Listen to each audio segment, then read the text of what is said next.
Welcome back to Living with a Classic. A little bit of a shorter video this week. As you might be able to tell, I'm changing spark plugs on a V12, which is always an exciting job.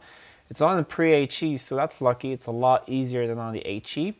If you have an HE and you want to know how to change your spark plugs, I've already made a video about it, so I'll put a link to it above and below, so you can check it out if you want to change the spark plugs. On the pre-HE, it's really straightforward. You just need some extensions, maybe a wobble extension, and you'll get all of them.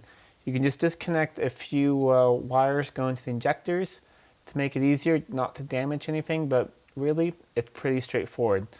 So I'm changing the spark plugs. I'm also putting in these nice HT leads that I got from Illumination. They're these 8mm silicone, really nice blue ones, all labeled up. So that will look really smart with all that in place. So while I was doing this, I thought I could go through reading spark plugs.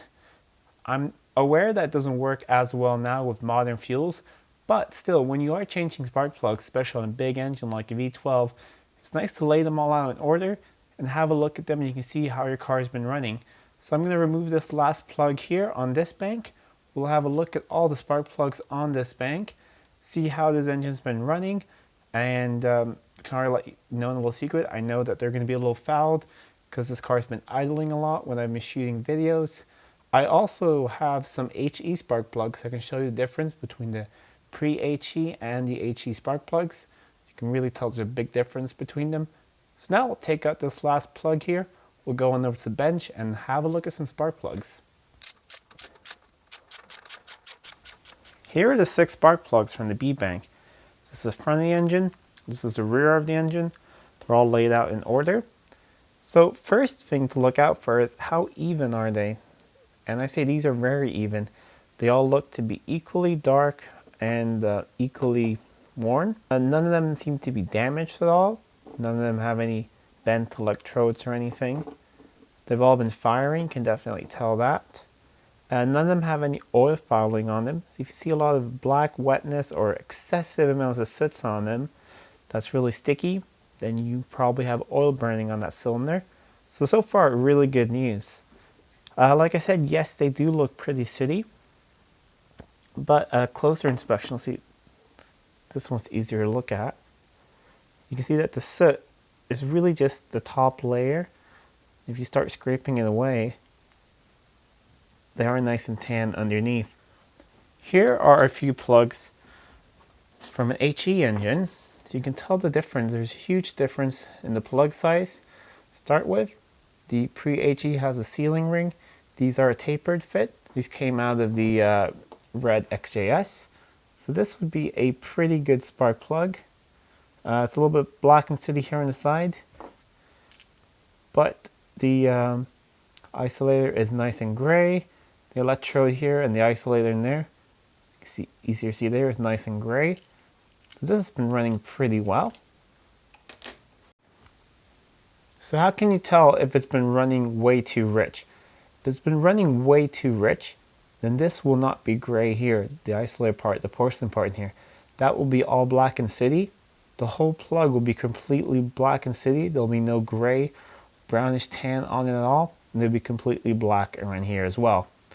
It could also even get completely clogged up with soot in here and stop firing in some extreme cases. If it's running way too lean, you'll notice that the whiteness, it's easier to show on one of these plugs, that the whiteness from the electrode will travel down here, and the ring here around the base of the plug will start to turn white again. The porcelain will be extremely white. In some severe cases, if you're running extremely lean, you can even crack the porcelain here due to the heat. So that you can tell if it's running way too lean. This is not a bad plug at all. And technically, these are not bad either because they will clean up with just a long spirited drive, but they've been in the car for about 5 years, so they're due for a change. So the next time you take your plugs out, have a look at them, see if they're all even on both banks. Compare one bank to the other.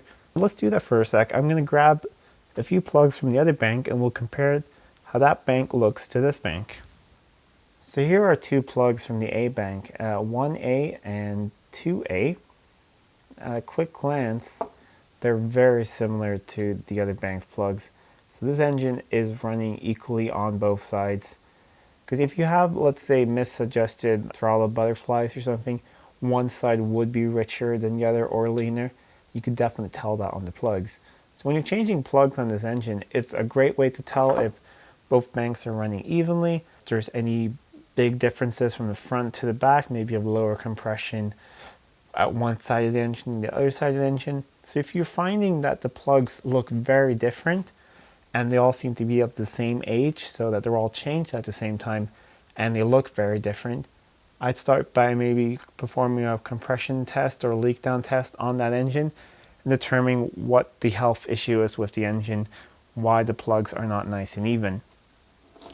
So like I said, these are a little bit too sooty, but that's just because of all the idling for the videos. They should be more tan looking like these, going down. And these are the other types of plugs for the HE engine. You can tell they're a lot smaller. They take a smaller socket than these. The holes are a lot smaller thread, and they seal in a completely different way. That's it for today's a little bit of a shorter video. It's been a really busy week here for me. I've hardly had any time to go out into the workshop, but I was out here and changing some spark plugs, and I thought this would make a nice video topic for you guys, even though it's a little bit of a shorter video, because I thought a shorter video is better than no video for a whole week. But don't worry, next week there'll already be a nice full-length video. I'm waiting on some upgraded parts for the V12, so that would be really cool. We're doing a few upgrades to the white one, and then there'll be a few other secret projects, which I think you will really enjoy. So if you're not already subscribed to the channel, I highly recommend that you subscribe. I put new videos every week on these classic old great Jags. So hit the subscribe button and the bell notification so you don't miss any updates. Anyways, until next time, I'm Adam, and this was Living with a Classic. I'll see you soon.